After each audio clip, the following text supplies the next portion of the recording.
Olá, seja bem-vindo ao Xamãs Connect, Congresso Internacional de Xamanismo na Internet. Agora você assistirá a palestra Ogam, o Oráculo dos Druidas, com Oswaldo Feres, licenciado em Artes Visuais, desde muito jovem estuda e pratica druidismo e espiritualidade celta. Tem se dedicado ao estudo do esoterismo ocidental em suas diversas vertentes, com enfoque nos mais diversos oráculos, como o tarô, runas, cartomancia e Ogam. Lançou o livro Ogam, o Oráculo dos Druidas, título este que é da palestra e também do livro que você pode adquirir em nossa loja virtual, Consciência Próspera. Lembre-se, papel e caneta na mão, tablet ou celular para fazer suas anotações. Aproveite também e se inscreva em nosso canal, curta e compartilhe o link deste vídeo com seus amigos. Essa é uma das formas de você apoiar positivamente este projeto. Fique agora com a fala inspiradora de Oswaldo Feres. Que as melhores energias cheguem até você. Xamãs Connect, primeiro congresso internacional de xamanismo na internet. Arrou, Metacuye Oyassim, por todas as nossas relações.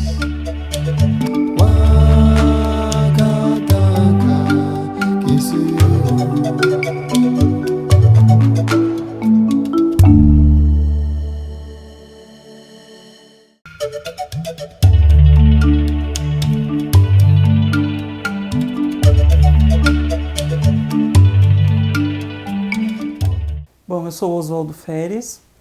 Comecei a minha jornada espiritual ainda muito cedo.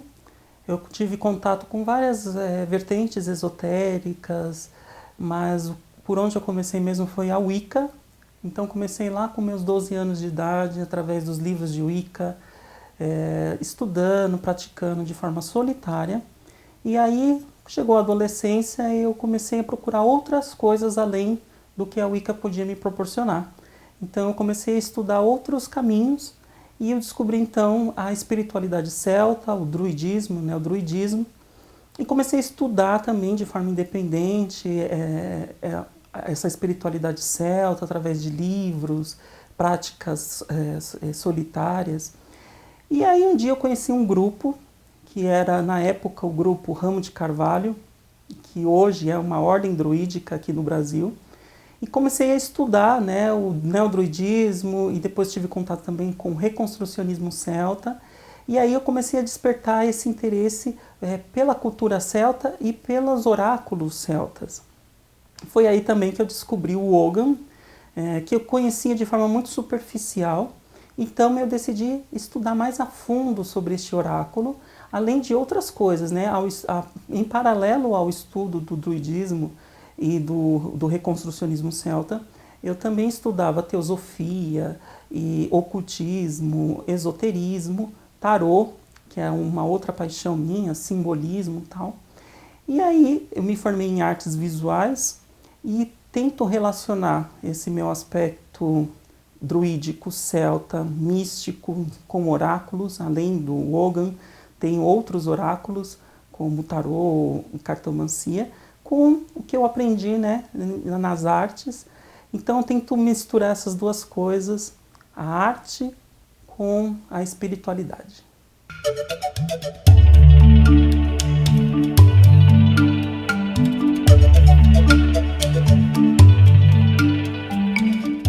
Bom, o xamanismo, para mim, diferente das religiões organizadas, ele é uma forma com que o meu interior, se manifesta, se comunica com o sagrado do universo. Então é o meu sagrado se comunicando com o sagrado do universo. O xamanismo, ele, como eu disse, é diferente das religiões organizadas, onde há uma diferença entre o sagrado e o profano, onde nós temos que buscar Deus nas religiões organizadas. No xamanismo isso não acontece. Por quê? Porque para mim, isso claro, segundo a minha visão, o xamã ele tem livre acesso ao sagrado. Então não existe distinção entre o que é sagrado e o que não é sagrado, pois tudo é sagrado para o xamã. E o xamanismo é essa forma de nos relacionarmos e trazer esse sagrado para nossas vidas, sem que deixemos de lado essas diferenças, porque existem muitas vertentes e, como veremos, o druidismo tem muitos elementos xamânicos dentro das suas práticas e da sua filosofia também.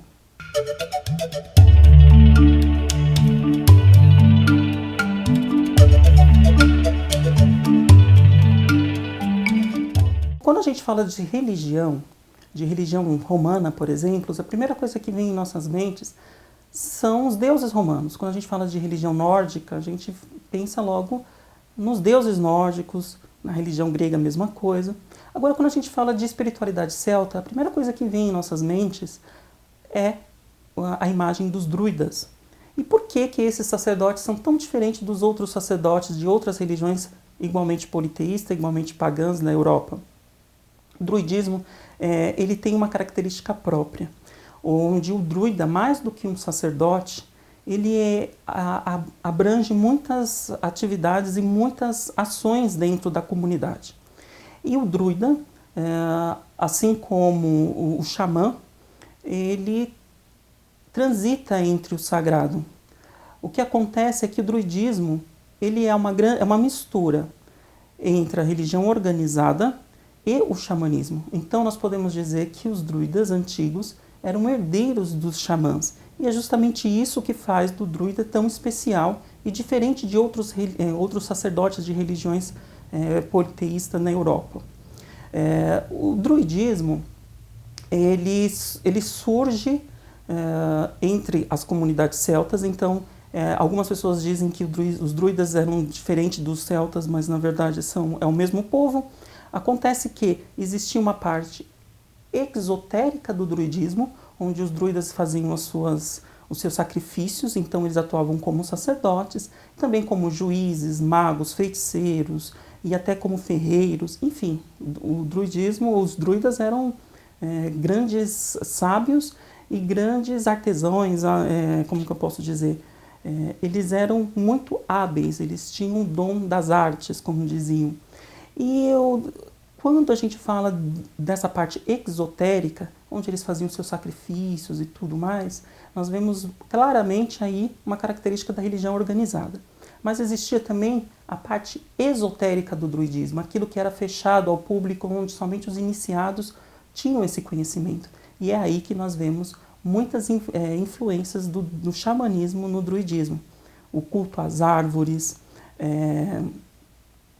a paisagem como um ser vivo e sagrado, a sacralidade da natureza, todos esses elementos fazem com que o druidismo se diferencie de outras religiões organizadas.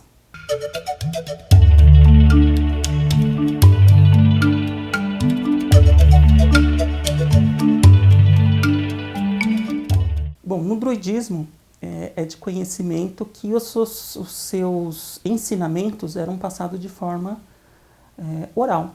Eles não escreviam os ensinamentos. Os seus ensinamentos eram todos passados de forma oral. E aí existe o Ogham, que é o alfabeto conhecido como o alfabeto celta das árvores ou o alfabeto druídico. E aí fica essa questão, um alfabeto justamente para os sacerdotes que não utilizavam o alfabeto. Na verdade, o Ogham ele é um alfabeto de origem irlandesa, surgiu aproximadamente entre o século IV e V da nossa era, no sul da Irlanda, e alguns estudiosos acreditam que o Ogham surgiu como uma resposta ao alfabeto latino que já estavam dominando a Irlanda através da conversão ao cristianismo. O que diferencia o Ogham? O Ogham, ele na verdade é um alfabeto, mas ele não foi criado para escrever grandes textos. O que nós temos de referência do Ogham é em pedras, que é conhecido como o Ogham ortodoxo, onde escreviam nomes próprios, o clã de algumas tribos, apenas isso nas pedras. Os estudiosos acreditam que era uma forma de marcar território, outros que eram pedras tumulares. Mas a verdade é que existe um misticismo em torno do Ogam e que ele é, na verdade, uma forma de memorização. Ou seja, o Ogam é uma forma que os druidas utilizavam para memorizar as suas histórias, as suas lendas e o seu conhecimento. Mesmo que não escrevendo, eles utilizavam as letras para decorar esse conhecimento, né, e transmitir ele de uma forma muito próxima ao que o xamanismo faz, de uma forma oral. Então, o Ogam, também conhecido como o alfabeto celta das árvores, ele, na verdade, não foi criado como um alfabeto das árvores, porque cada letra, como veremos, tem seu significado diferente.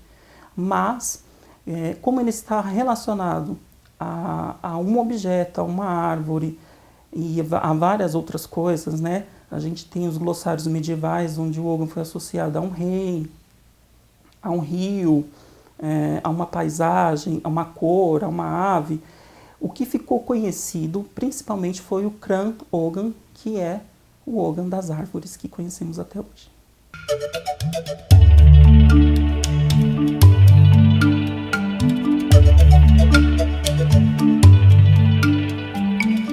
Então, os druidas, os celtas, assim como outros povos indo-europeus, eles tinham uma cosmologia. Pouca coisa foi registrada, como eu disse, né? Os druidas não registravam sua religiosidade. O que nós temos são registros dos romanos e gregos que tiveram contato com os celtas e, posteriormente, os monges cristãos que registraram. E através das lendas, dos mitos e da cultura popular, nós sabemos que os druidas e os celtas, né, eles tinham uma concepção do mundo muito semelhante ao de outros povos indo-europeus. Eles acreditavam que o mundo era tripartido, né? O universo era tripartido, com o mundo superior, o mundo onde nós vivemos, e o mundo subterrâneo, o mundo inferior. Eles também acreditavam, e não existe na mitologia celta nada que seja parecido com aquela árvore do mundo nórdica, ou a montanha sagrada dos hindus, mas fica-se a entender que existe sim esse eixo vertical que liga esses três mundos, né? E esse eixo vertical, conhecido na Irlanda como Bile, ou Bile, que é a árvore do mundo, a árvore que sustenta o universo. Em alguns mitos, essa árvore torna-se uma árvore de pedra, um pilar, mas essa concepção de um eixo que interliga os mundos é uma característica indo-europeia. Eu acredito também que, além desses três mundos, existe um eixo horizontal com o mar que nos rodeia. Então, isso também é muito comum entre os mitos indo-europeus. A gente vê que existe, além do céu, onde habitam os deuses primordiais, a terra, onde também habitam, além de nós, os animais, os espíritos da natureza, habitam também os deuses da fertilidade, e no submundo, que é o mundo subterrâneo, onde vivem os ancestrais, as pessoas que morreram. E acredita-se que onde nós vivemos, no mundo médio, existe esse eixo horizontal, que tem aí as ilhas do outro mundo, com o mar à nossa volta. Os antigos acreditavam que essas ilhas que pontilhavam o mar ao redor da terra, elas eram ilhas sagradas, onde os mortos se dirigiam, mas não qualquer mortos, principalmente os de grandes guerreiros e grandes heróis, semelhante à lenda do Valhalla e também a lenda lá dos Campos Elíseos, onde os heróis iam para essas ilhas, enquanto nós, os meros mortais, íamos para o submundo, né, o local onde vivem os nossos ancestrais. Os heróis então iam para essas ilhas do outro mundo. E essas ilhas, elas normalmente ficam a oeste, e aí também tem uma simbologia muito interessante, porque os celtas, eles acreditavam que o oeste era o local onde os mortos se dirigiam. E isso não é uma exclusividade celta. Muitos povos antigos, como os cananeus, os egípcios, eles acreditavam que o sol, ao nascer, ele carregava consigo as almas dos mortos. E ao se pôr no oeste, ele levava consigo as almas dos mortos para o submundo.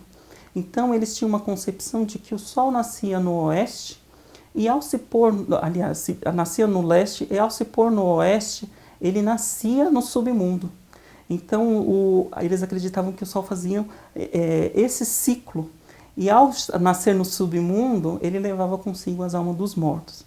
Então, é interessante também a gente observar que os celtas tinham uma concepção de que quem morria no mundo dos vivos, nascia no mundo dos mortos, e quem morria no mundo dos mortos, nascia no mundo dos vivos. Então, havia essa troca. E esse ciclo do Sol, que nasce e morre, né, que nasce no leste, morre no oeste, simbolicamente, ele, ao morrer no oeste, ele nasce lá no submundo, e ao nascer aqui no leste, ele morre lá no submundo. Então, toda essa simbologia é muito interessante, porque dentro do xamanismo nós vemos algo muito parecido, porque nós conseguimos fazer uma viagem através desses mundos, através desse eixo que existe, no mundo superior e no mundo inferior, no mundo dos mortos. E através dessa árvore sagrada, nós podemos subir pelos seus galhos e descer nas suas raízes através de jornadas xamânicas. E o Ogham é uma grande ferramenta para a gente fazer isso. Nós conseguimos, né, como vocês vão ver nas imagens, que o Ogham ele se relaciona com a árvore do mundo. Então o Ogham ele vai através dessas letras e através de um símbolo chamado a janela de Fionn, que é um símbolo, é um diagrama que nós encontramos num antigo livro sobre Ogham, né, um livro medieval irlandês. Nós conseguimos fazer jornadas xamânicas através desse diagrama, através dessa simbologia. Como que nós podemos fazer isso, né? Se vocês perceberem na imagem da janela de Fionn, nós vamos perceber que ela é redonda, né? E eu uma vez, antes de pesquisar sobre druidismo, sobre o Ogham, eu comecei a meditar sobre essa janela. Por que é janela, né? E eu pensei sobre a casa dos celtas, né? A casa da Idade do Bronze. E eu comecei a pesquisar, da Idade do Ferro, né? E aí comecei a pesquisar as casas celtas da Idade do Ferro e percebi que essas casas não tinham janela. E eu fiquei pensando, mas como que isso aqui é uma janela? Não é impossível. E aí eu percebi que, na verdade, a janela, né, nas antigas casas celtas, ela é um buraco que tem na cumieira para sair a fumaça, porque eles faziam uma fogueira nessas casas que eram circulares e essa fumaça saía no topo da fogueira. Aliás, no topo da casa, né, na chaminé, né, na cumieira. E eu pensei, então a janela só pode ser em cima. E aí eu comecei a fazer meditações com essa janela, e em uma dessas meditações eu imaginei assim a janela no alto, e no centro dessa janela tinha uma estrela, e em volta dela tinham outras estrelas. Então o Ogham começou a assumir várias imagens de estrelas, e eu fiquei confuso com aquilo. Essas estrelas se transformaram em animais e começou a girar. E eu pensei, nossa, que interessante, uma grande jornada xamânica, né, através do Ogham. E aí, posteriormente, quando eu comecei a pesquisar o Ogham, eu li um livro da Erin Rowan, e nesse livro ela fala exatamente isso, que a janela de Fionn, a palavra janela também pode significar mastro, então também pode significar um eixo vertical, como uma árvore. Então ela diz que a janela de Fionn, na verdade, no centro da janela está a estrela polar. E o Ogham que está em volta são as estrelas, constelações. E isso fiquei assim, muito intrigado, porque eu já tinha meditado isso antes de ler o livro. E fiquei muito intrigado. E ela diz assim que, através de jornadas xamânicas, os magos, os druidas, os xamãs, eles conseguem, através dessa simbologia, subir até o reino das estrelas e lá entrar em comunhão com esses espíritos. E também, depois eu li também outro livro do xamanismo, que é o Xamanismo Celta, do John Matthews, em que ele também utiliza essa simbologia da árvore, onde as pessoas podem subir pelos galhos da árvore e descer no submundo, onde encontrar os deuses, os espíritos da terra. Então, através do Ogham, através da jornada xamânica, nós conseguimos, então, fazer essa relação entre o universo e o Ogham.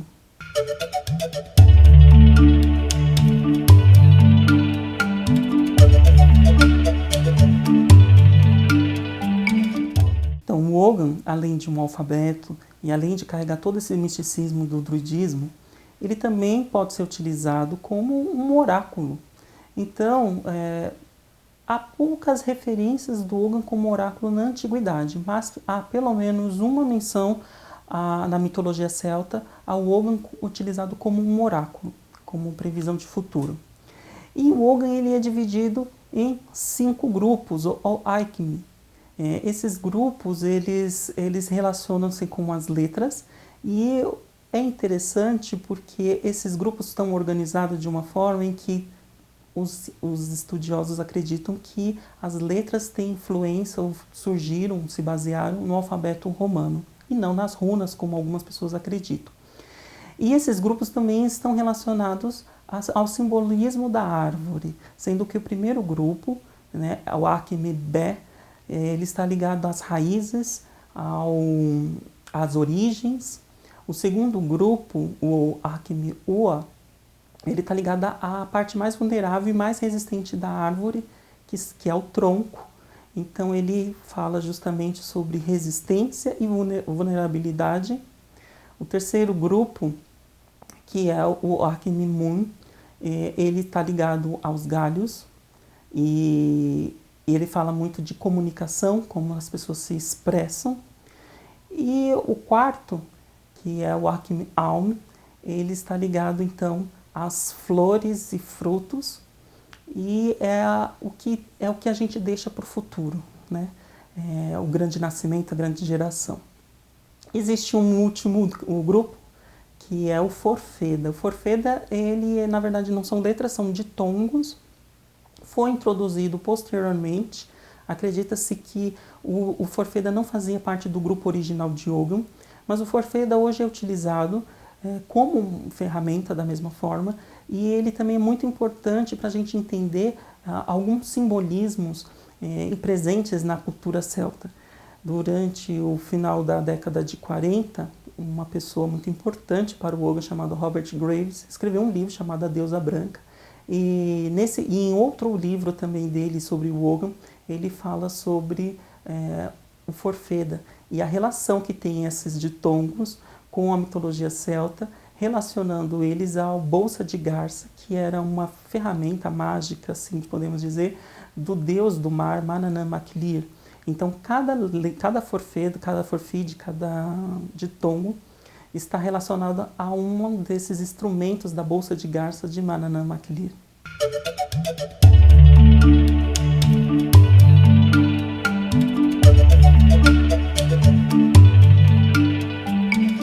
Então agora vamos falar um pouco sobre as letras ogâmicas, né?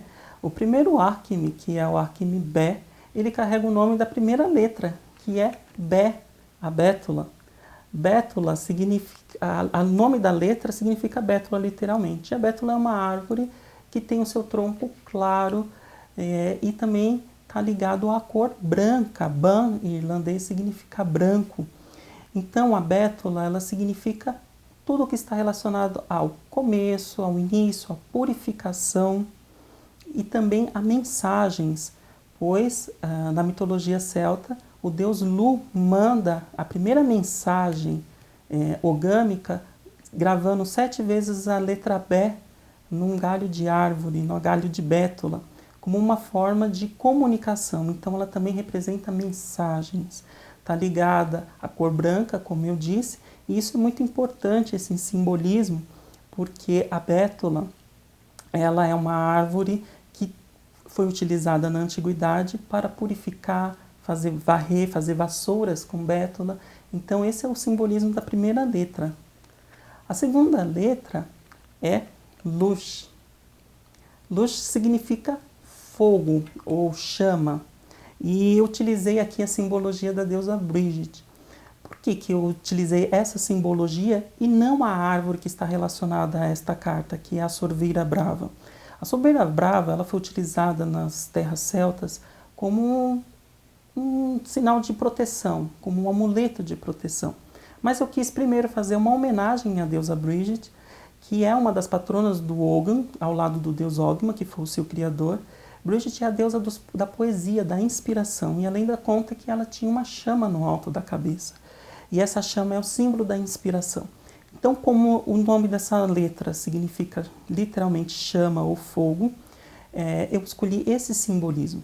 Essa letra nas palavras Ogham também está ligado ao sustento do gado. O que isso significa? Que também ela representa prosperidade, sustento, vigor, porque o gado é um símbolo de prosperidade para os antigos celtas. Então vamos para a próxima letra. A próxima letra é Fern. Fern significa literalmente amieiro. O amieiro é uma árvore e é uma árvore muito interessante, é uma das letras que eu mais gosto, porque antigamente os celtas utilizavam a madeira do amieiro para fazer escudos. Nas palavras Ogham, que são palavras que a gente encontra nos glossários medievais, fala que o amieiro é a vanguarda do guerreiro. E a vanguarda do guerreiro é o escudo de proteção. Então, por isso que eu usei a simbologia do escudo, porque o amieiro também simboliza literalmente proteção, segurança. Antigamente também faziam-se vasos, baldes com a madeira do amieiro, e com esses baldes eles carregavam leite. Então, nas palavras Ogham também é dito que é o guarda do leite. Então, o amieiro é uma árvore, ou uma letra, né, o Fern, que está muito ligada à proteção e que está ligada principalmente então, a um guarda, um guerreiro. A próxima letra é Salha, o salgueiro. O salgueiro, ele é uma árvore muito interessante. Nas palavras Ogham, está ligada à morte, à cor de um sem-vida, mas também ao trabalho das abelhas. É muito interessante essa concepção de trabalho das abelhas, porque as abelhas produzem, obviamente, o mel. E o salgueiro é uma árvore que está relacionada à água, às emoções, à noite, ao feminino. E aí, quando a gente mistura a água com o mel, existe um elemento interessante, que é o hidromel, uma das bebidas que muito utilizada pelos antigos celtas, e o hidromel tem um simbolismo muito interessante, porque o hidromel era a bebida oferecida pela deusa da soberania da terra. A deusa da soberania da terra tem uma simbologia muito interessante, porque ela se mostra ao futuro rei sempre como uma mulher velha ou feia. E aí ela desafia o herói a beijá-la. Se ele assim o faz, ela se transforma numa linda donzela, e oferece para ele o hidromel, que é o símbolo dela. Então o salgueiro representa esse lado sombrio do feminino. E esse lado em que nós, homens e mulheres, temos que descobrir e beijar então a nossa deusa da soberania para que ela se transforme então na donzela da soberania. E o salgueiro representa muito bem isso. A próxima letra é Nion. Nion significa forquilha e está relacionado ao freixo. Nas palavras Ogham diz que Nion ele está relacionado à forquilha que sustenta o tear das mulheres celtas. É por isso que eu usei a simbologia da forquilha, aqui do tear das mulheres celtas. Por quê? Nas palavras Ogham também falam que o trabalho da mulher é uma letra muito ligada ao feminino. Que enquanto lá no Salha, o salgueiro fala muito do feminino obscuro, da intuição, tá? Aqui nós vemos a mulher como a grande mãe, a mulher que é a grande, que agrega, porque está falando muito do trabalho em conjunto. Então aqui é uma letra muito feminina. Mas o Ogham tudo é dual, tudo tem um dualismo. Então também utilizavam-se a madeira do freixo para fazer os teares das mulheres celtas e também para fazer as lanças dos guerreiros. Então tem essa dualidade, né? Então quando acreditava-se, nas palavras Ogham, acreditava-se que quando erguiam-se os teares das mulheres, era um período de paz. E quando erguiam-se as lanças, eram até épocas das guerras.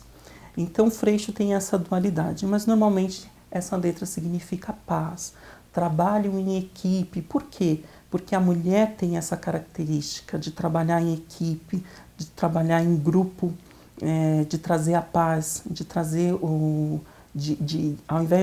ao contrário do homem, que separa a mulher, agrega. Então essa letra tem esse significado muito bonito, e é por isso que eu usei essa simbologia do tear, que é a nossa deusa que vai fazer a trama da nossa vida. A próxima letra é o próximo arquime, que é o arquime Ua. E eu gosto muito dessa carta, que eu utilizei aqui a simbologia do lobo. Ua significa horror ou terror. E nas palavras Ogham fala ou da matilha de cães, e algumas traduções põem como a alcateia de lobos. E eu gosto muito dessa simbologia do lobo, porque para os celtas, como eu disse, além das árvores serem sagradas, a paisagem, os animais são sagrados. Então eu gosto de utilizar várias simbologias. E o lobo está ligado, então, na simbologia das árvores, rua está ligado ao piuriteiro ou espinheiro branco. E nessa letra fala do medo da noite, dos nossos medos. Então, essa imagem simbólica do lobo uivando, ela nos remete isso, ao medo da noite, ao medo do desconhecido. E essa letra, ela nos desafia a superar os nossos medos, porque rua, na verdade, é o espinheiro branco, e o espinheiro branco, a gente sabe que é uma árvore que, além de ter espinhos que são perigosos, ela, quando floresce, fica lindíssima, super atrativa aos olhos, porque ela fica completamente branca de flores, é uma coisa muito linda. Então, outra coisa interessante é que algumas pessoas acreditam que é uma carta negativa. Na verdade, todas as cartas têm seus aspectos negativos e positivos. Ou melhor dizendo, todas elas têm várias nuances. Então, uma das principais nuances dessa carta é o medo. Mas há outros também, né? Como no simbolismo do lobo, o trabalho em equipe, o trabalho em que a gente reconhece as hierarquias. Então, tem essa simbologia muito rica. A próxima é uma das mais conhecidas e das mais queridas, que é Dur, o carvalho. Dur significa realmente carvalho, mas também está relacionada à palavra irlandesa para porta. E quando eu penso no carvalho, eu sempre penso num grande pai. Enquanto lá nós temos no salgueiro, né, uma mãe misteriosa, e no freixo uma mãe mais presente, aqui nós temos aquele pai rigoroso. Algumas pessoas gostam muito do carvalho, é o simbolismo do druidismo, né? O druida, alguns acreditam que significa literalmente o que tem o conhecimento do carvalho. E o carvalho, ele é aquilo que nos segura, ele é um símbolo de justiça. E se está ligado à porta, ele também significa proteção, porque a gente sempre tranca nossas portas antes de dormir. A porta é um símbolo de passagem, ela é um símbolo também de proteção. Mas, como eu disse, né? Todas as letras têm as suas nuances. E se a gente usa muito essa letra, né? Muitas pessoas gostam, o carvalho é símbolo de força, de resistência e tal. Em alguns aspectos das nossas vidas, nem sempre o carvalho é muito bom.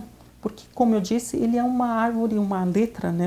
O simbolismo dele é de força, de resistência, mas também de inflexibilidade. Assim como tem aquele pai que é rigoroso, aquele pai que é autoritário. Se a gente usa muito em excesso essa letra em específica, a gente tem essa questão de ser um pouco mais autoritário, um pouco mais inflexível com as coisas. Mas, de uma forma geral, o carvalho é uma das letras mais conhecidas. Dur. O próximo é Tínia. Tínia significa lingote, lingote de ferro. Está relacionado ao azevinho. E é engraçado que o carvalho e o azevinho são símbolos muito marcantes na mitologia celta. E eu aprendi com o meu professor Wallace William, que é um grande druida, ele que é hoje o dirigente do ramo de carvalho, que é o grupo druídico, né, na ordem druídica ramo de carvalho. Ele me ensinou muitas coisas e aprendi muito com ele. E é engraçado que quando ele me indicou alguns livros, um deles é o Ramo de Ouro. Esse livro ele fala muito dessa dualidade, do rei da briga, da luta do rei do azevinho com o rei do carvalho. Sendo o rei do azevinho o simbolismo do inverno e o carvalho simboliza o verão. Então existe essa luta entre esses dois reis. O azevinho, assim como o carvalho, também é uma carta muito masculina. mas ele também, como existem duas cartas muito femininas, existem essas duas muito masculinas. Existe essa dualidade. E o azevinho aqui, né, significa lingote de ferro. Mas o que é lingote de ferro? O lingote de ferro é uma barra de ferro que os antigos utilizavam para fazer, né, para fazer trabalhos com ferreiro. O ferreiro moldava o ferro, enfim, que inclusive essa concepção de moldar o ferro era visto como algo mágico. Existiam druidas que eram ferreiros. Então, essa carta, ela me remete muito ao trabalho do ferreiro. Por isso que eu usei essa simbologia, né? Do ferreiro batendo literalmente ali no lingote de ferro. Então, ela mostra muito nossos dons. Também está ligado muito ao trabalho que nos dá prazer. Então, foi essa simbologia que eu utilizei para trazer aí o significado do azevinho ou do tinha. A próxima letra é Ko. Ko significa aveleira. E a aveleira é a grande árvore do conhecimento na mitologia celta. As lendas dizem que em volta do poço de Chegash, que é um poço mágico, existiam 9 aveleiras. 9 é um número mágico, porque ele é 3 vezes o número 3. E a 9ª letra é Ko. E é interessante que eu utilizei o simbolismo do salmão, porque em uma das mitologias, e existem várias vertentes, o salmão é conhecido como um animal mais sábio do mundo. E existem algumas explicações para isso. Uma delas é porque o salmão é o animal mais antigo do mundo. A gente encontra isso nos mitos de Mabon e a gente encontra também na mitologia irlandesa, em que o primeiro habitante da Irlanda se transformou num salmão para sobreviver ao dilúvio. Mas a mais conhecida lenda é do salmão que vivia lá no poço de Chegash. E ele se alimentava das avelãs, das 9 aveleiras sagradas que tinha em volta daquele poço. E aí ele obteve todo o conhecimento do universo. Então quem se alimentasse daquele salmão obteria todo o conhecimento. E uma das vertentes da mitologia diz que o herói Fionn conseguiu capturar aquele salmão e acidentalmente acabou consumindo aí pelo menos o sumo do salmão, o que fez com que ele se tornasse um dos mais sábios heróis celtas da Irlanda. A próxima letra é Quert, e Quert significa farrapo ou trapo de roupa. Está relacionada à macieira, e aí é uma grande disputa. Alguns dizem que a macieira significa imortalidade, outros dizem que farrapo não significa coisa boa, mas enfim. É uma das letras que a gente pode dizer que é uma das controvertidas. O que acontece com a macieira? Na mitologia celta, a macieira é uma árvore que significa imortalidade. Ela é um simbolismo da macieira muito positivo. Contudo, na letra ogâmica, fala que é um farrapo de roupa, fala que é um abrigo de uma pessoa louca. Então, o significado não parece muito positivo. E como que nós podemos entender isso? Na verdade, é assim, originalmente, o nome da letra, que significa farrapo, talvez possa significar também arbusto. São estudos que dizem isso. O que eu interpreto a macieira ou quert como uma forma da gente voltar-se para si. Como que eu posso entender isso? A macieira, ela mostra, como fala de um abrigo de um louco. O louco não era visto como algo negativo. O louco era aquele que tinha contato com o divino. Então as pessoas comuns não compreendiam ele. Então ele era visto como um louco, mas na verdade ele era um inspirado, né? Assim como um xamã, né? Muitas vezes é descrito como uma pessoa louca. Uma pessoa que fala com os espíritos não é uma pessoa muito certa da cabeça, é o que os outros dizem. Então a macieira, ou quert, significa justamente isso. Ela significa você voltar-se para si ou incompreensão. As pessoas não te compreendem, né? Também eu coloquei aqui nesse simbolismo, né, um trapo de roupa num galho de macieira. Esse daí é um simbolismo celta muito antigo, em que as pessoas elas iam em busca de cura, Então, quando elas iam em busca de cura, elas iam até um poço sagrado. Lá elas mergulhavam os seus trapos de roupa ou pedaços de tecido nesse poço. Primeiro ela passava no corpo esse tecido, depois ela mergulhava no poço e aí ela amarrava ou pendurava num galho de uma árvore próxima daquele poço. Por quê? Para simbolizar a cura. Então ela estava pegando a doença dela, tirando do teu corpo, enfiando num poço, que era o poço da cura, e pendurando numa árvore. E esse simbolismo a gente encontra muito no xamanismo também, né? Que o xamã ele puxa a doença do teu corpo através da fumaça e depois expele. É muito parecido. Você pega o tecido e passa no corpo, depois mergulha na água, pendura na árvore. Todo esse simbolismo foi o que eu utilizei para significar essa letra, que também fala de cura e de esperança. A próxima letra é o próximo arquime também, que é Mun. E Mun significa amor ou pescoço. Essa letra é muito interessante porque ela tem esse significado de amor e pescoço. E o pescoço é por onde passa a voz, como é dito nas palavras Ogam. E também eles falam que é o jugo do boi, que é aquela canga que se põe nas costas do boi, no pescoço do boi, para ele puxar o arado. Então, Mun, que está relacionada à videira, ela fala muito disso, de uma carga, de um peso, de um sacrifício. E nas palavras Ogam, além de falar sobre comunicação, a forma como eu me expresso, porque é o pescoço por onde sai a voz, mas ela também fala muito dessa canga do boi, desse peso. E é interessante porque a videira é uma árvore que a gente sabe que não tem na Irlanda, né? Ela é comum nos países do Mediterrâneo. Mas os celtas, eles apreciavam muito o vinho. E o vinho tem uma simbologia muito interessante na mitologia celta, tanto da irlandesa quanto da galesa, enfim, que ele simboliza literalmente o sangue. Existem relatos e há dados arqueológicos de que os celtas da Gália, eles tinham ânforas gigantes, tamanho de seres humanos, onde eles enchiam de vinho, e aí eles decepavam o topo dessas ânforas com uma espada. E isso simboliza literalmente um sacrifício, né? Substituindo o sacrifício humano, e ali se substituir então aquele sacrifício onde eles batiam a espada, e aí aquele vinho descia e aí eles tomavam um vinho com um simbolismo de um sacrifício mesmo, né? O vinho simbolizando literalmente o sangue.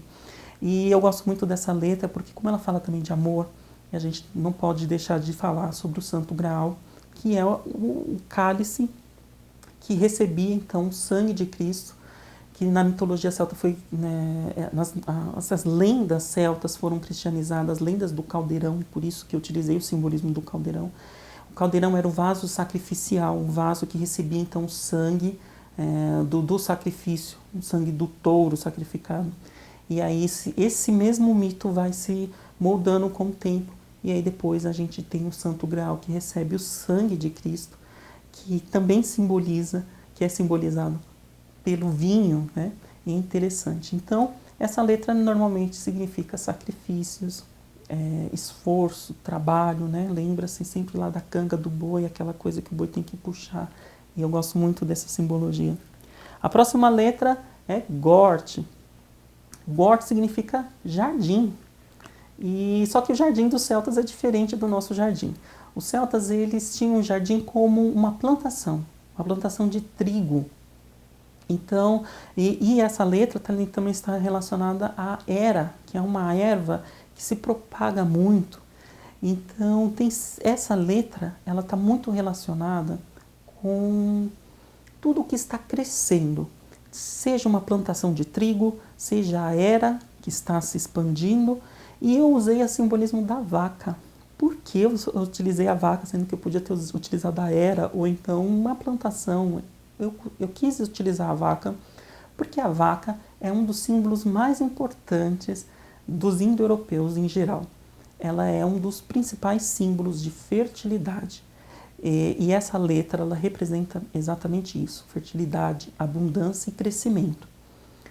A vaca, se a gente parar para analisar, é um dos animais que a gente aproveita tudo, né? O couro, a carne, o leite. A gente não deixa nada para pobre da vaca, não sobra nada. E eu quis pegar essa simbologia da vaca branca, porque na mitologia irlandesa é sempre descrito uma vaca que dá leite para 300 homens num dia, que é esse símbolo da fertilidade, o símbolo do crescimento, do sustento. Então essa letra representa justamente isso. Então nós temos aí uma simbologia muito completa, né, da vaca, do campo de trigo e também da era, que são 3 símbolos de crescimento e de abundância. E é muito interessante, eu gosto muito disso. E a gente também, com essa simbologia, a gente começa a abrir a nossa consciência e divulgar muito mais coisas, né? A gente não precisa ficar preso em apenas um símbolo. A gente consegue ver a sacralidade das coisas, como eu havia dito anteriormente. A próxima letra é Nietal. Nietal significa ferir. Alguns dizem também que pode significar cura. Mas por que ferir, né? Uma letra que significa cura. Tradicionalmente, Nietal está relacionada à giesta. Giesta é também conhecida como giesta das vassouras. É uma erva que se utilizam para fazer vassouras. Também está ligada à samambaia. Algumas pessoas, mais recentemente, por influência do Robert Graves, associam Nietal ao junco, mas originalmente ele está relacionado à giesta. E aí, como eu tinha dito, por que uma letra que significa cura está relacionada, o nome significa ferir? Nas palavras Ogham diz que a toga dos médicos, e nas palavras Ogham fala muito sobre os médicos mesmo, sobre a cura. E essa letra ela é interessante porque o ferir significa um corte. Então, antigamente, uma das práticas médicas era justamente fazer a sangria. Quando alguém estava doente, até há pouco tempo, se cortavam as pessoas e até elas sangrarem para tirar aquele sangue ruim. Essa era a simbologia. Então, talvez essa letra signifique isso, né? Tirar essa coisa ruim, esse sangue ruim. Então, por isso que significa ferir. É uma possibilidade, né? Isso é uma forma que eu interpreto. Mas também está ligado a sanguessugas. Antigamente, também sanguessugas eles eram utilizados para colocar no corpo das pessoas, para puxar o sangue ruim. Então, essa letra está normalmente relacionada à cura. Esse ferir, esses cortes, relaciona-se na renovação. Você está trocando o seu sangue por um sangue melhor, um sangue novo. Então essa é a simbologia também. E eu utilizei aqui a simbologia do poço da cura. Na mitologia celta fala que existia um poço onde as pessoas, ao se banharem, elas obtinham a cura. Existem vários relatos de poços de cura na mitologia celta e eu quis trazer essa simbologia para essa carta. A próxima letra é Straf. Straf significa enxofre e está relacionado ao espinheiro negro. O espinheiro negro é uma das árvores mais temidas, digamos assim, porque existe muito tabu envolvido na mitologia do espinheiro negro. O espinheiro negro é conhecido também como a árvore das bruxas, a árvore das fadas, mas a gente vê que, na verdade, o espinheiro, ele oculta, ele está muito ligado àquilo que está velado ou oculto. Nas palavras Ogham diz que a busca pelas nuvens, a busca pelos conhecimentos, está muito ligada às nuvens.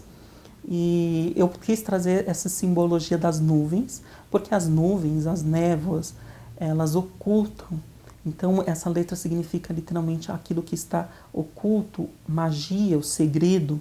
E eu também coloquei o simbolismo do círculo de pedras, porque o círculo de pedras é aquilo que antecede os celtas. E muito se falam desses povos antigos, da idade da pedra, da idade do bronze, que antecederam os celtas e que são considerados povos misteriosos. Então, eu quis trazer esse simbolismo de mistério, de segredo, de magia. O enxofre era utilizado por alquimistas. Então, acredita-se também que é uma letra que está relacionada à alquimia, a mudanças, a transformações. Mas o seu simbolismo principal é o segredo, o mistério, e a bruxaria e essas coisas que estão relacionadas de uma certa forma. A próxima letra é Rosh. e Rush significa enrubescer, vermelhidão. E por que eu escolhi esse simbolismo do javali? Rush está relacionado ao sabugueiro, que é uma árvore, também está relacionada a essas questões de magia e tal. Mas por que eu escolhi o simbolismo do javali? Bom, Rush significa o vermelho da raiva, o vermelho da vergonha. E é uma letra que fala muito da perda do controle, dos instintos selvagens. E para os celtas, o javali significa exatamente isso, né? Um animal selvagem. Ele se a gente for pegar dentro da arte celta, a gente vai ver muitas referências a javalis. Então ele é um símbolo do guerreiro, da força, mas ele também é a força selvagem. Então Rush significa justamente isso. É o vermelho do sangue, é o vermelho da guerra, é o vermelho da raiva, da vergonha. Então tudo aquilo que está relacionado a essa cor vermelha, né, de tornar-se vermelho, está ligado de uma certa forma com o que é selvagem, aquilo que a gente vai à luta. E o javali simboliza muito isso, né? É um animal que ao mesmo tempo é o mais temido e um dos mais adorados pelos celtas, por ter a simbologia de ser o alimento, mas também de ser o selvagem, de ser perigoso. Então tem essa dualidade. Eu gosto muito dessa letra Rush, que fala muito disso, né? De você colocar os seus instintos animais à tona, o que relaciona-se também com o xamanismo. A próxima letra é o Aum. E Aum significa grito. Acredita-se que significa grito, não existe um significado exato. E está ligado ao pinheiro ou abeto prateado. Eu coloquei aqui a simbologia de um feto sendo gerado no útero da grande deusa mãe, ou de uma mãe qualquer, porque o fato de gerar é um dom divino, né? E essa letra é a letra A, olha que interessante. E a gente sabe que a primeira letra do Ogham é a letra B, Bet. E aqui nós temos a letra A. Nas palavras Ogham diz que é o primeiro som que um bebê faz ao nascer, que é a letra A. E também é o primeiro som que uma pessoa faz antes de morrer, que dá aquele grito antes de morrer. Então sempre tem essa dualidade, como eu digo. Aum, ele sempre está relacionado ao início, ao começo. Muito semelhante à nossa letra A, ao alfa dos gregos, ao aleph lá dos fenícios. Então A sempre vai ser o começo, então aqui também é o começo, é o início de fato. Enquanto lá a B significa a purificação, o reinício, o A aqui significa de fato o nascimento, a geração, aquilo que está crescendo, que está sendo gerado e desenvolvendo, é o início de fato. Que está ligado à simbologia do pinheiro. E acreditava-se que os antigos celtas eles tinham esse costume de enterrar os guerreiros e em cima dos túmulos plantar uma árvore de pinheiro, também que é um símbolo de renascimento. E é interessante que essa letra é a primeira letra do último grupo e ela representa justamente o nascimento. Como nós veremos, a última letra representa a velhice. Então esse último grupo ele representa de fato a trajetória da vida humana, que tem o começo, o meio e o fim. A próxima letra é Om. E Om significa fundação ou roda. E essa letra aqui, ela está ligada ao tojo, que é uma erva, uma planta rasteira que tem uma flor linda, amarela. E a simbologia dela é que fosse como se fossem fragmentos do sol. Então as pessoas traziam essas ervas para dentro de casa para trazer esse simbolismo do amarelo do sol. E é interessante porque o cavalo, né, que está relacionado nas palavras Ogham, que é o instigador dos cavalos, as rodas da biga, dos carros, é interessante porque na maioria dos mitos indo-europeus o cavalo é aquele que conduz o sol. Na mitologia celta-irlandesa a gente não encontra muito essa referência, mas em outras mitologias, como na mitologia celta da Gália, é o cavalo que puxa o carro do sol. Assim como a gente vai encontrar essa mesma simbologia lá nos mitos gregos, nos mitos hindus e até mesmo em outros povos que tiveram contato com os indo-europeus, como os cananeus, Os fenícios, eles também tinham esse simbolismo do que o cavalo é o responsável por puxar aí então o carro do sol. E na mitologia celta, o cavalo está muito relacionado com a deusa da soberania da terra. Então nós temos as deusas como Rhiannon no país de Gales, entre os galeses, e Marha nos irlandeses, que são deusas ligadas ao cavalo. E essa simbologia de deusa da soberania da terra faz com que essa letra também represente então a nossa soberania. O cavalo também está ligado à guerra, à batalha e à vitória. É uma letra que fala de movimento, porque fala de roda. Então é o movimento, a roda, viagens, vitória. Vamos lá, para as próximas letras, sai o Ur. Ur significa terra e está relacionada à urze. A urze é uma planta, uma erva também, semelhante ao tojo, que ela é rasteira, mas as flores dela são lilás, violeta, é uma cor linda também. A Ur significa literalmente terra. E está nas palavras Ogham, fala muito do túmulo, dos lugares onde são enterrados, dos cemitérios, das cavernas, de tudo que está ligado de uma certa forma à terra. Então, Ur é interessante porque ela representa os aspectos da terra. Ela representa a terra como um fértil, que é onde a gente planta, onde se propagam as plantas, mas é também a terra que recebe o corpo dos mortos. Então, eu peguei essa simbologia de um túmulo pré-celta, né, um túmulo da Idade do Bronze, ou da Idade do Neolítico, da Idade da Pedra, para simbolizar essa letra, porque ela representa justamente a terra, o túmulo, o lugar para onde vamos após a morte. E também simboliza a fertilidade. É engraçado, eu sempre digo isso, o Ogham tem essas nuances. Ao mesmo tempo que representa a morte, ela também representa o propagar das plantas, a fertilidade. Mas o simbolismo da terra, como é o simbolismo máximo dessa letra Ur. A urze também era utilizada na antiguidade para fazer algum tipo de vinho ou alguma coisa do tipo. E o Robert Graves diz que no seu livro, A Deusa Branca, que a urze era... As abelhas faziam mel com a flor da urze. Então ela também tem esse simbolismo de trazer aí o mel, a doçura para nossas vidas. A próxima letra é Edad.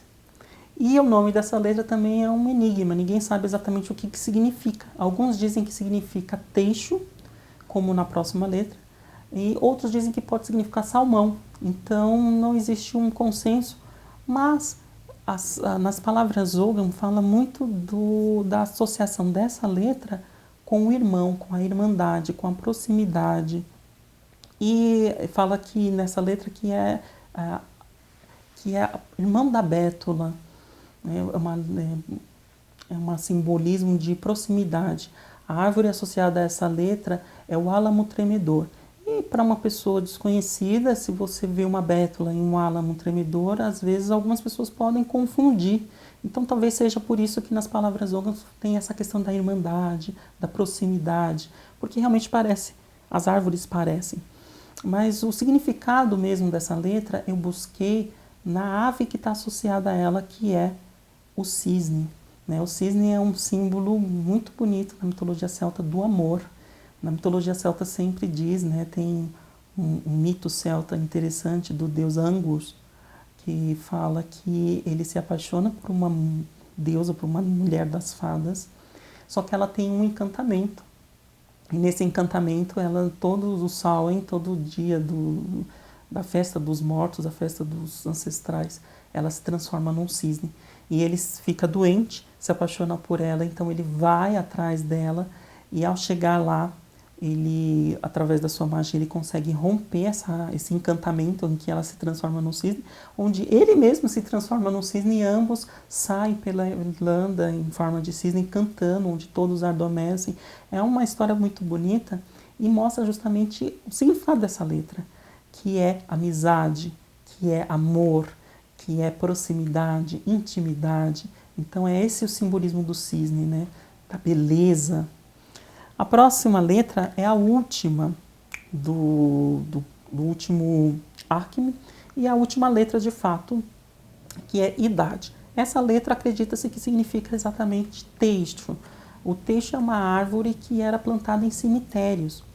Então, está muito ligada aos mortos. Então, lembra que eu falei que a primeira letra aqui desse último acme é o nascimento? Essa última está muito ligada aos mortos e à velhice, né? Fala que é uma letra anciã. Então, eu usei a simbologia de um bardo, de um druida, tocando uma harpa, porque ela representa literalmente a tradição. Então, tudo aquilo que a gente aprendeu, essa última letra é a síntese, né? Então, ela representa a tradição, o conhecimento que a gente adquire. Depois que a gente chega numa certa idade, a gente tem um certo conhecimento. E para os antigos, os velhos eram um símbolo de sabedoria. É aquele que obteve, através da sua trajetória, todo esse conhecimento. Então, essa é a última letra, de fato, do alfabeto Ogham, que representa o fim, mas também representa a tradição que não morre. É interessante isso, né? E aí nós temos o Forfeda, que é aquele último grupo que fala sobre os ditongos, né? Não são as letras, mas são ditongos. Aqui eu não coloquei a simbologia, mas tem as letras aqui que são do Forfide, cada Forfide. Então aqui nós temos Ebad. Ebad, assim como Edad, pode significar salmão também, ninguém tem certeza do que significa. Esse Forfide é interessante. Essa simbologia, a gente pode usar a própria letra como um simbolismo, né? Você vê que é um X, aí temos uma haste vertical e uma espécie de um X. Para Robert Graves, isso representa uma tesoura, lá dos tesouros de Maranamaquilha. Mas essa letra, por estar ligada ao salmão, ela também está relacionada ao conhecimento. E esse X aí pode também, né, num simbolismo mais moderno, representar a expansão. Alguns associam essa letra ao bosque. Então ela é justamente isso, a expansão, o bosque, aquilo que nos cerca, por causa desse X que está nas 4 direções. Então esse simbolismo é interessante dessa letra, além do salmão, como eu disse antes, o salmão também representa aí conhecimento, sabedoria, porque ele é o animal mais antigo. Ele é considerado o animal mais antigo. Então, esse é o simbolismo dessa letra. A próxima é Or. Or significa ouro.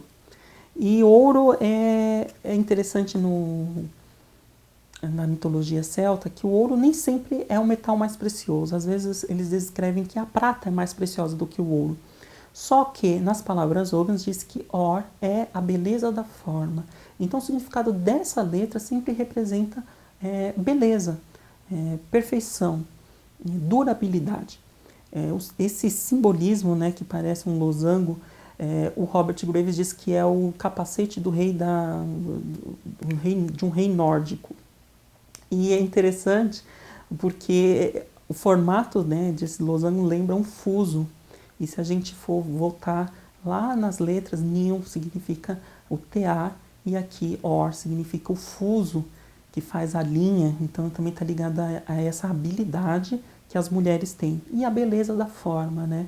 A beleza sempre como símbolo feminino de inspiração. A próxima Forfide, o próximo Forfide é Yulan, e Yulan significa cotovelo. Ele tem esse simbolismo, né, em espiral. É interessante porque ele representa esses ciclos. O cotovelo é aquilo que nos dá flexibilidade, é aquilo que faz com que a gente se mexa. Então, o simbolismo dessa letra, desse Forfide, desse ditongo, é justamente esse ciclo, né? É essa espiral que nos conduz para a nossa jornada. Também representa a flexibilidade, representa mudanças, porque a espiral sempre nos traz, então, um novo ciclo que vai se iniciar. No simbolismo do Robert Graves, ele representa, então, o gancho de ferreiro de Governor, que é o deus ferreiro dos celtas. Então, é o gancho, né? O simbolismo da espiral, mas também é o gancho. A próximo Forfide é Ifin, ou Pin. Alguns acreditam que essa letra, esse forfide, esse ditongo, foi utilizado para representar a letra P, que é um som desconhecido na língua irlandesa. Então, acredita-se que essa letra representa então uma letra P. Fin ou Ifin, ele significa espinho ou mel. E o espinheiro, né, alguns dizem que isso também representa um espinheiro. O mel é interessante dizer que é um simbolismo muito marcante na mitologia celta, como eu disse, já está ligado ao hidromel, mas o mel também está ligado a um dos epítetos do deus Ogma, que é o criador do Ogham, e que fala que ele tem a boca de mel, porque ele tem esse dom da eloquência. Então, um dos significados dessa letra significa justamente a eloquência, a forma como você se expressa. Também representa, por ser o mel doce, a doçura da vida, né? E os espinhos, na verdade, não representam o espinho de algo que vai me ferir, mas que vai me proteger. Essa é a principal simbolismo dessa letra, que no simbolismo de Robert Graves é os ossos do porco de Assal, que é um simbolismo dos porcos, que é um dos tesouros do deus Manana Makilir. E finalmente a última letra, ou o último ditongo, é Emankou, ou Evanhou. Evanhou, né, se a gente olhar bem o simbolismo da letra, o significado do nome é o gêmeo da aveleira. E por que gêmeo da aveleira? Porque se a gente for ver o simbolismo da letra, ela é 2 vezes a letra Kou, né, na horizontal e na vertical. Dizem que essa última letra significa o grito de uma pessoa doente, o grito de uma pessoa prestes a morrer. Então ela tem esse significado um pouco mais negativo. Mas a gente tem que entender que o Ogham, na verdade, não representa letras literalmente com significados negativos ou positivos. Existem muitas nuances. E essa letra, Evanhou, ela pode também indicar um recomeço, uma purificação, uma cura que vem de dentro para fora. E muitas vezes essa cura, ela é necessário, essa purificação, na verdade, é necessário um período de dor, de sofrimento, né? Toda purificação necessita disso, né? Um pouco de esse desgaste, essa dor, mas que vai nos trazer, então, aí o nosso novo ciclo que se inicia.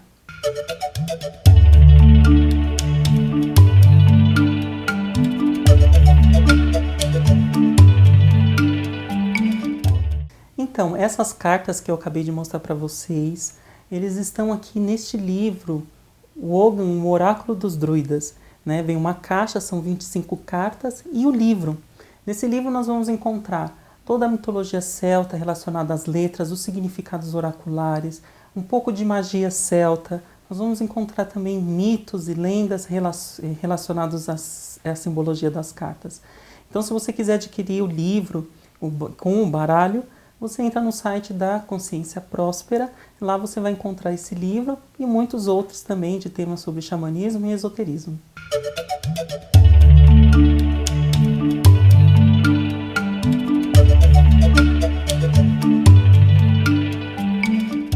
Então, né, a última mensagem que eu queria dar é que nesses últimos tempos que vivemos, onde a Terra ela é devastada, violentada constantemente, quando a gente resgata isso através do druidismo, através do xamanismo, essa cura da Terra, através do simbolismo, seja do Ogham ou de uma outra ferramenta, eu acho importante a gente enfatizar a sacralidade da Terra. Então essa mensagem que eu quero dizer é que a Terra, né, como ser vivo, como a nossa grande mãe, né, no simbolismo do celta, druídico, temos aí a deusa da soberania da terra. Quando ela é desrespeitada, então nós temos aí pestes, guerras e catástrofes. Então, assim, penso que nós temos como dever honrar então a nossa terra, a nossa mãe, e não só isso, mas tudo, né, o ser humano como ser sagrado, como o que é o princípio do druidismo e do xamanismo, onde tudo é sagrado. Gostou da palestra? Se você chegou até aqui, provavelmente sim. Sou Samuel Souza de Paula, idealizador do Xamãs Connect, Congresso Internacional de Xamanismo na Internet, e autor do livro Práticas Bioxamânicas, Despertar das Capacidades Interiores. E é uma alegria saber que está prestigiando esse evento, onde grandes condutores xamânicos compartilham as melhores práticas para o reconhecimento do seu poder pessoal, manter melhores relacionamentos, desenvolver sua espiritualidade e ampliar sua consciência com dicas, jornadas, segredos e um conteúdo imperdível. Deseja apoiar e se beneficiar ainda mais com esse projeto? Acesse ao site xamansconnect.com.br e informe-se. Que as melhores energias cheguem até você. Arro, Mantaku Yoyasi, por todas as nossas relações.